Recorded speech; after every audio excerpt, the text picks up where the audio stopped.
Hey everyone, I'm very excited to announce we have another expert in our expert series coming back every Tuesday at 9 a.m. That's when we record these. That means the video will be up, I don't know, about 1 p.m. every Tuesday. So let's welcome back Omar. How you doing, man?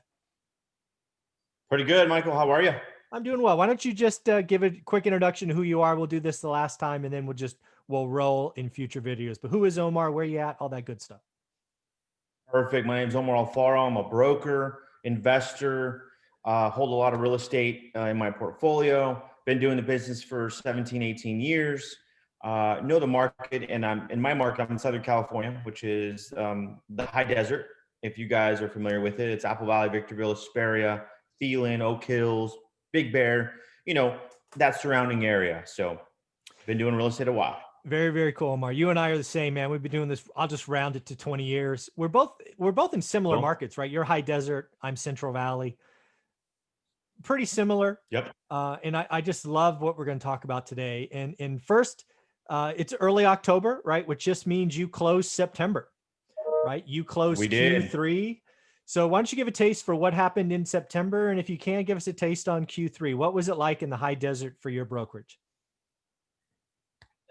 Q3, obviously, leaving, this whole COVID aspect of it, March, April, May. Then we had June, July, and August, getting back to it.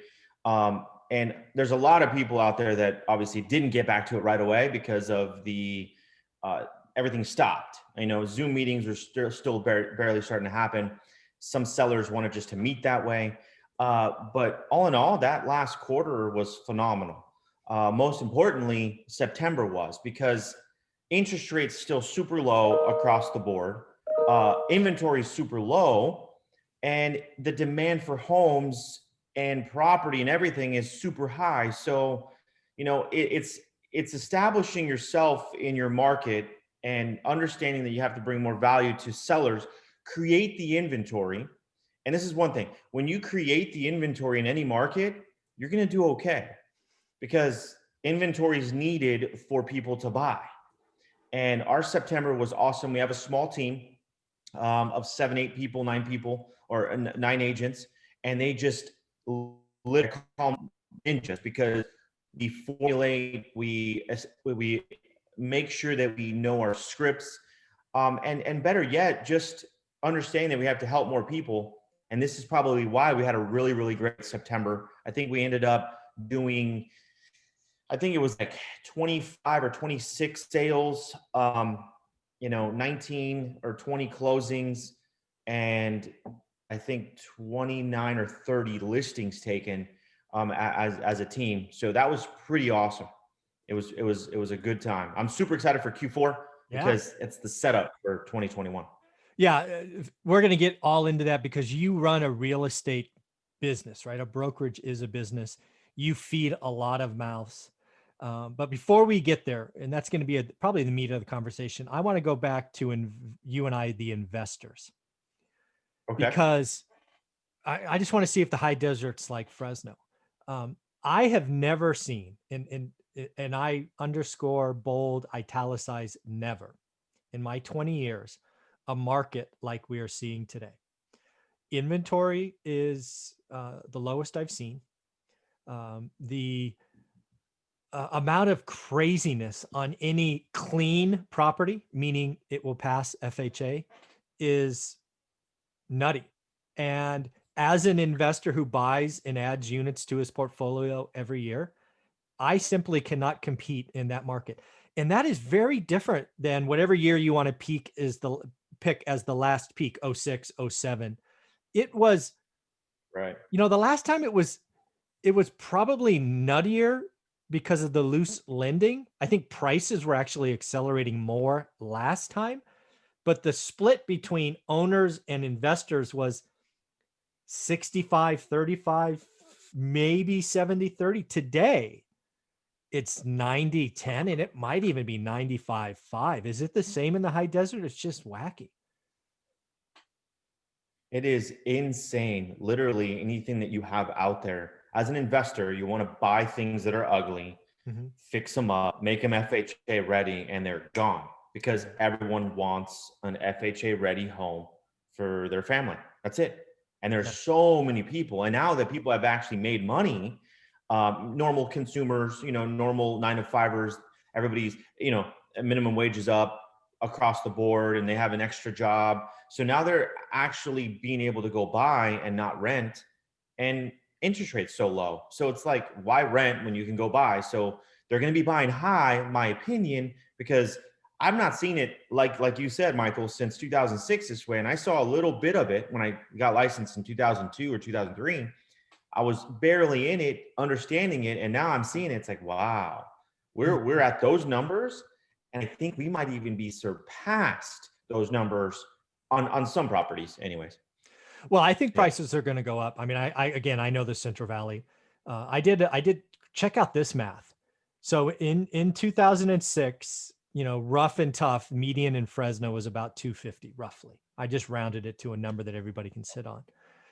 Let me see if I can remember this from my head. So a 30-year payment at 6.5%, which was the prevailing interest rate in 2006, the payment is about 1,400.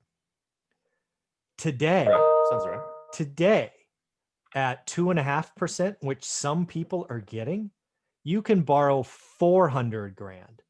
So I bring that up because if this FHA buyer momentum continues and the craziness continues, and I think it will, at least for a year, we're going to see prices or values or whatever your term is go up significantly, right? I don't know what the peak was for you. I think our peak for Fresno was about 264 or something.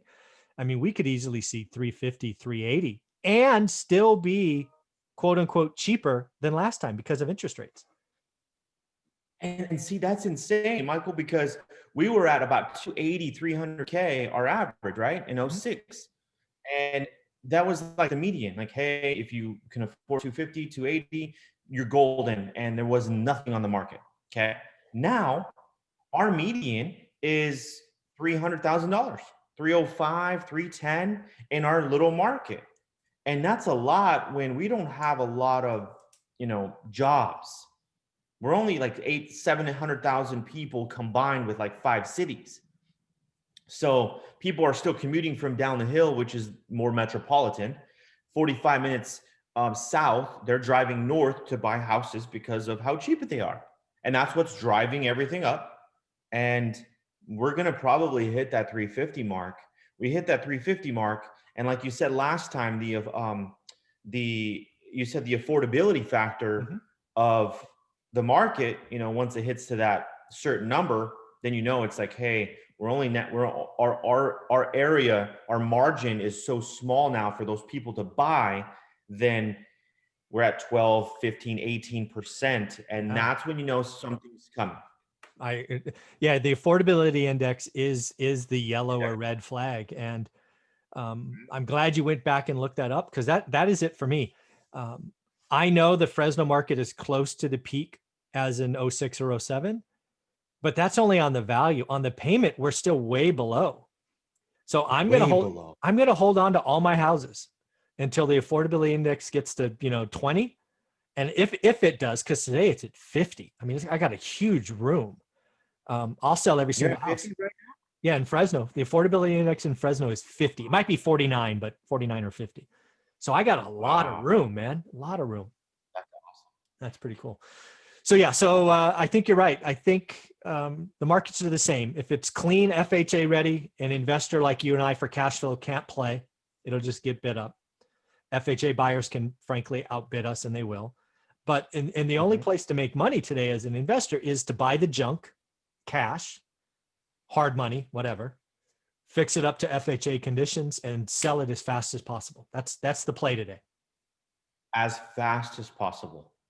Yeah. As fast. And what's crazy is that even the subpar areas that we're coming across, it's crazy. I mean, we bought one for $95,000 and it's a subpar area for sure. It's not the most desirable place to live, but we're going to do our thing with it, and we're going to turn around and resell it for $189,000, and I'll have at least 10 offers in the first 2 days. Yeah, for $189,000. Yeah, I put one thing I love about this channel is I just put it out there. I don't care, right? So I did the same thing. I just bought a house all in. I was at 105. You know, I had to pay like 98 for the property, and then I had to pay probate fees of $7,000 or whatever. So I paid 105. I put in roughly 40K, and we listed it for 199. We got 201. And here's the See, deal. I'm telling you. I listed it when it wasn't done. I'm like, I'm just going to try this. I'm not going to wait the next 3 weeks for the pretty pictures. I'm going to list it, put it in the description, kitchen, bath to be tiled, blah, blah, like promising what's coming. I had 4 offers that weekend on an unfinished product. I'm like, this is insane. Because they want it now. They want it now. That's what it is. Yeah. So, again, what I'm sensing here, and we'll switch to the realtor broker conversation next, is if you're going to play in the market today as an investor, there's only one play: short-term flips.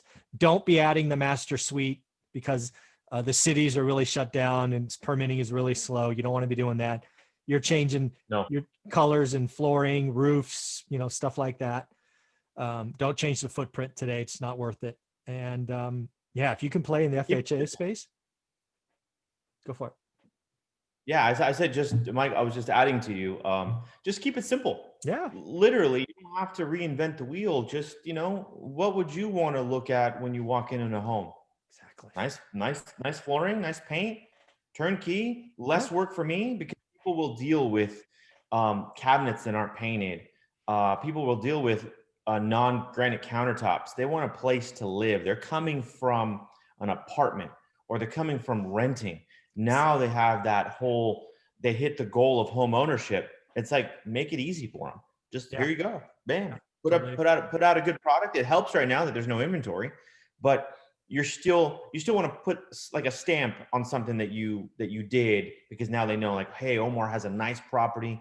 I want to refer people to his homes because they sell quickly and they're a nice color scheme. Yeah. Simple. It's amazing. It's funny you bring that up. Every house I do is the same. The only thing that's fundamentally different is the kitchen layout. I mean, because the kitchens are just laid out differently. Done. That's it. It's pretty amazing. So let's switch gears. Go ahead. Okay. You want to close on that? Sorry.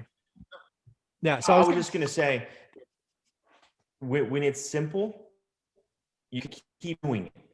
And it's why reinvent anything? Oh, I want to do different color. No. Just keep it all the same. Right now, I do grays, whites, nice luxury vinyl tile on the floor, through the whole floor, no carpet, because it's simple. People don't like carpet anymore, my opinion. And it just sells. It's so easy to clean, to sweep, new windows if needed, but very simple. And guess what? Everyone likes it. It's modern. Let's go. I want that house. You get another 10K. I'm out of it. Totally agree. Rinse and repeat. Don't get bored. Just because you're bored, don't change because you're bored. Keep making a profit. Move on. Totally right. So let's switch gears to real estate agent broker. All right. Keep it simple. Real estate brokerage. Yeah. This is a concern. I was really looking forward to asking you this question. Last time I saw, just everybody getting their real estate license was 2006, right? I think that was the peak for licensed real estate agents. And why is that? Well, it was quote unquote easy, if you will, right? At that time, if you found a buyer, you just got him a house, you got paid, right? It was pretty simple. Today, I'm starting to see, it's not quite as crazy, but I'm starting to feel uncomfortable. Like people think selling real estate or listing real estate is easy. Are you seeing kind of that behavior? Or am I just overreading? No, you're spot on, Michael, because right now, real estate's sexy. Okay. Everybody wants to do it. Everybody's asking me, hey, I want to get my license. And this is a 9-to-5er that wants to do it on the side on weekends. And they see what's happening out there. And yeah, there are some agents that did get licensed.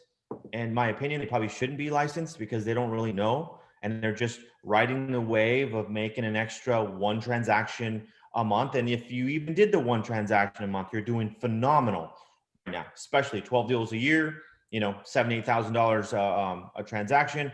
That will replace your 9-to-5 for sure. But what people don't know is that there's more to it than just that. There's the consistency aspect of it. And, don't quit your day job and go all in if you don't have the right coaching or mentoring, because it's not going to happen. That's great. And just tied again, folks, Omar will have a playlist on my channel. It'll probably just be called Omar. We'll take his first video from this and make that the first video. I think we talked about something that, with the real estate agent or getting your license, you can have a job, like that's the part-timer. You can have a career. That's what we're going to talk about next, or you can make it a platform, and that's who you are, right? So the people that look at it as a job, a part-time thing, when the market is hot like it is today, those people come in, and in my opinion, most of them wash out, because real estate won't always be sexy. Anything I've learned in this business is real estate will have time in the sun and then time in the shade. And when it gets cold and it gets dark and it gets dreary, run away. Right? Yep. So now let's talk about the next one. And this is what your brokerage has, the 9 people. It's exactly what you had them do.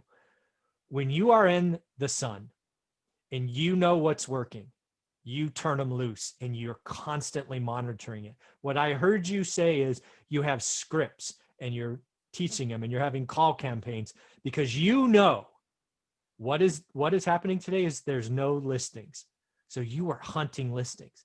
What is the best thing to do as a real estate agent is if you could double end it. Well, guess what? You can't double end it if you don't have the listing. So get hungry, get focused, and make it part of your, I'm going to call it daily, but maybe it's 3 days a week. Maybe you make it a Monday, Wednesday, Friday thing. I don't know. It's team-based. It's competitive. You're helping each other, and you just get after it. Let's talk about that.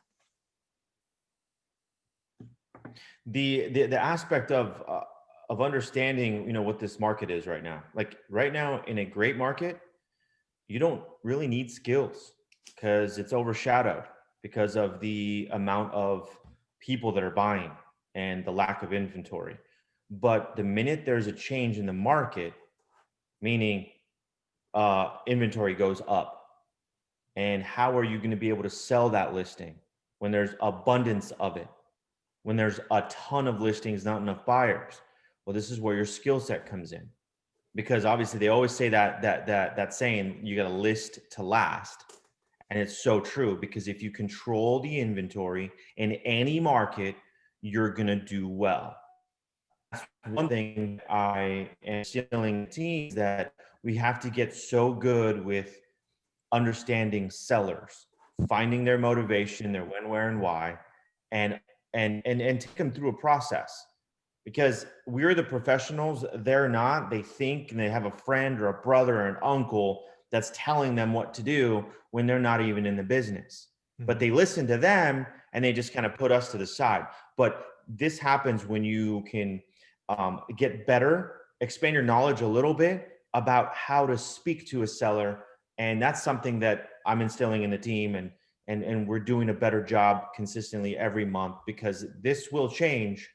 But when it does change, those people that didn't work on their skills in a great market are going to see what happens when it changes.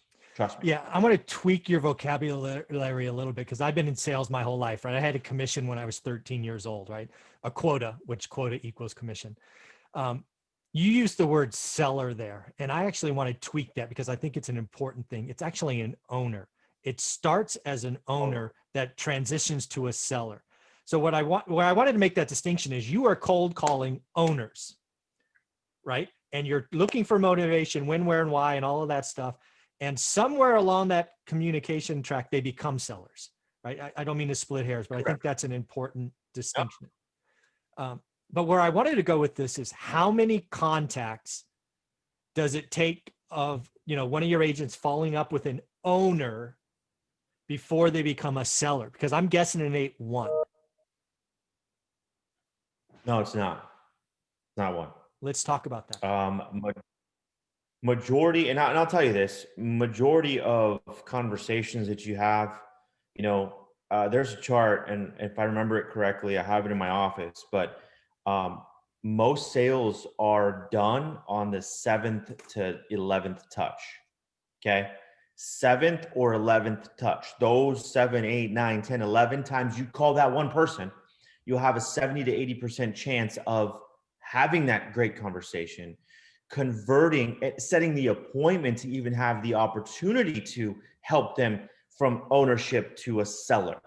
Okay. So 7 to 11 times fortune is definitely in the follow up. If you don't follow up, you're not going to be able to get to that 7 to 11 touch.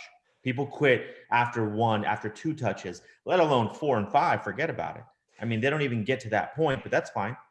Yeah. They don't need to. We will. Exactly. And this is why I love what you do, what you teach, what you mentor. And people need to realize, and I've always said it was 8. I don't know why 8. 8's lucky in the Chinese culture. My wife's Chinese, so 8's the number for me. What that means is in the first 4 connections, you're really not selling. You're providing value. You're providing reason to follow up. You're trying to build that relationship. You don't build a 2-way bridge in 1 phone call, at least most of the time. So what real estate agents need to be doing in the beginning is figuring out, and again, it's in your scripts, I'm positive, is okay, this is a first connection. What are we doing? Maybe we're talking about, hey, did you know how hot, I'm sorry, what was one of your cities again? What was it? Apple Valley. Yeah. Did you know how hot Apple Valley is? We've been selling Apple Valley for 20 years. I've never seen it like this. I just thought you would like to know there's a property down the street that was listed. It went into escrow in 2 days and it closed day 17 for 10% over. Did you know that? Full stop. See if you get communication back. Right? Mm-hmm. It is people think calling owners, and again, I'm separating owners from sellers, that you try to get them a listing agreement in the first conversation. If you're doing that, you're an idiot. Don't do that. Bring value, and bring value repeatedly. Is that fair? 1000%, Michael. It's all about that value you bring initially, because they want to do business with people they know and trust. They don't know you. They don't trust you. You're just some person that just called. Granted, if it's a database and you have this person said, hey, go use Omar, go use the team, that's a different conversation. But for the most part, for agents that are starting out, you don't have a database. Who are you going to call? You know, even in my case, I mean, I don't cold call a lot. I really don't, just because I have a huge database that I could choose from.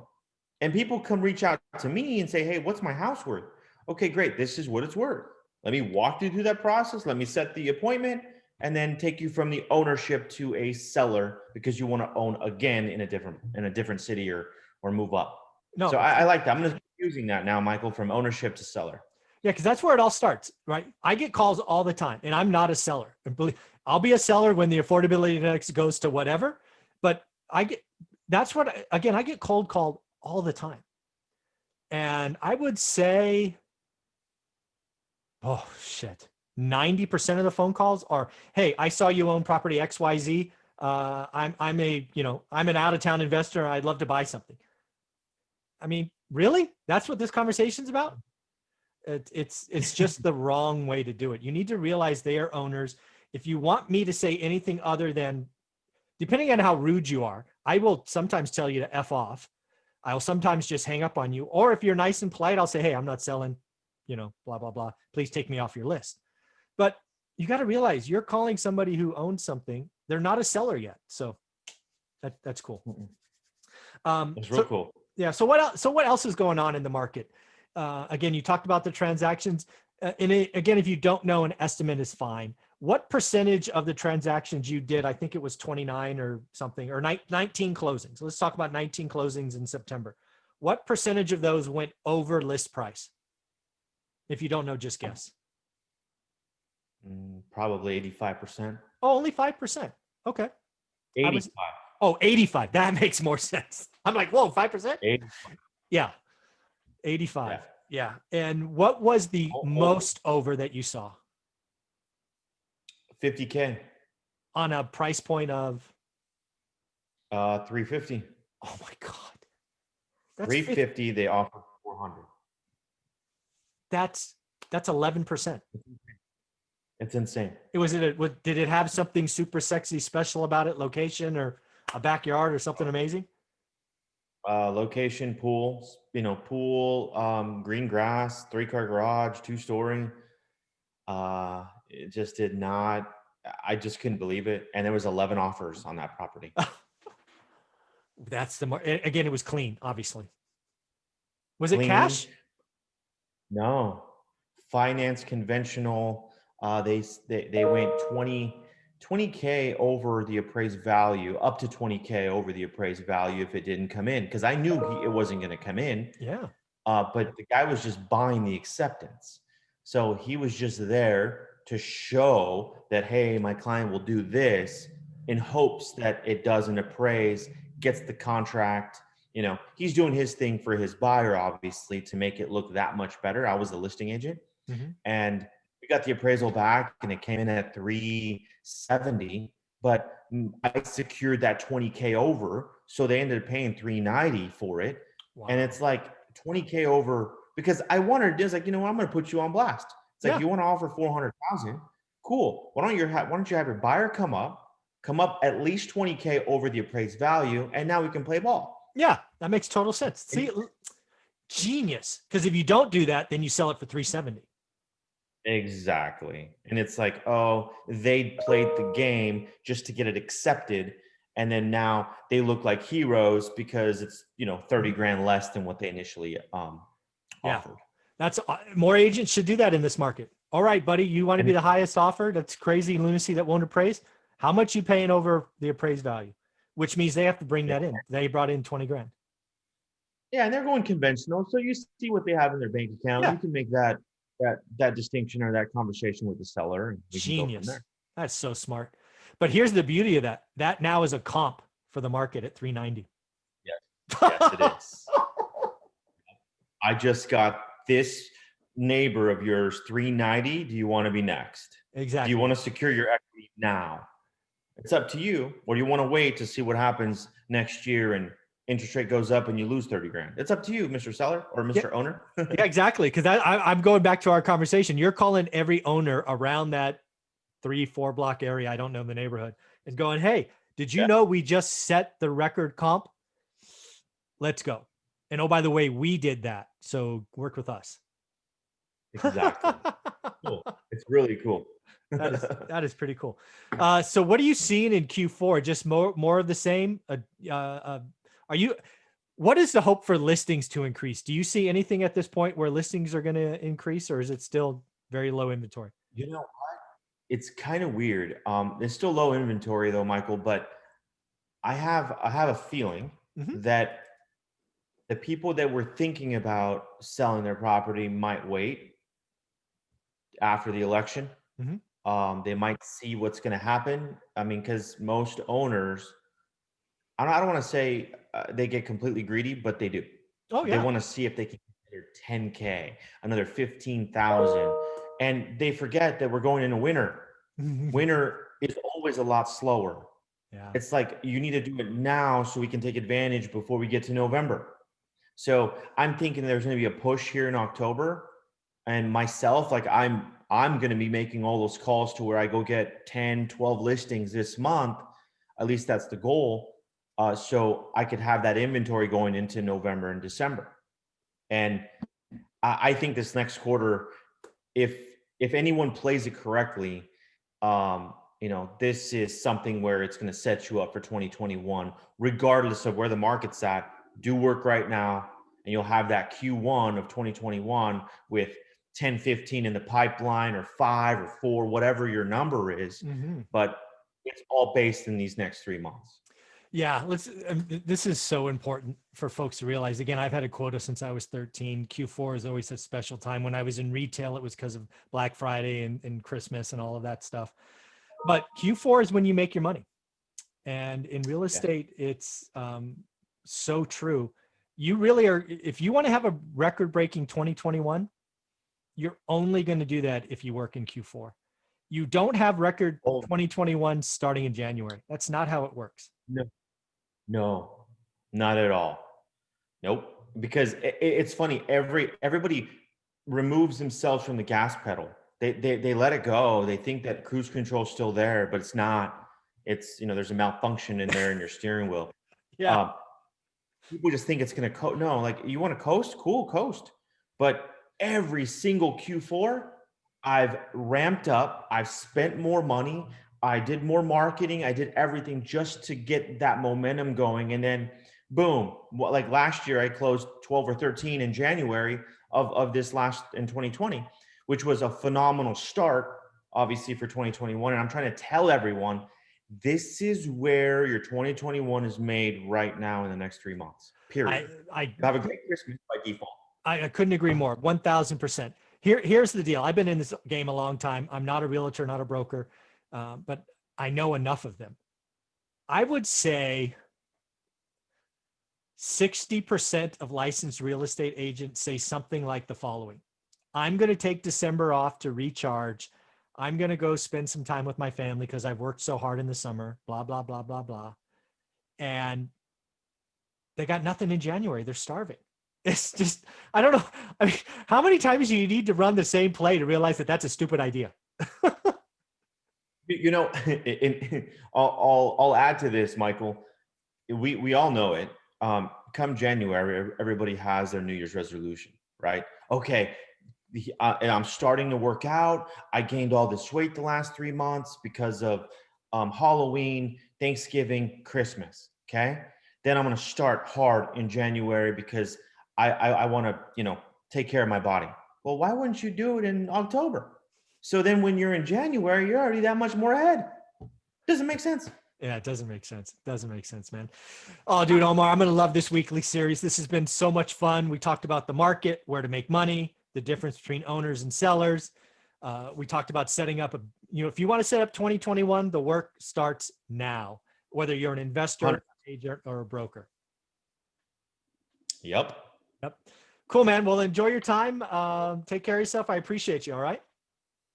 Awesome. Thank you again for having me, Michael. We'll see you next week. Got it, brother.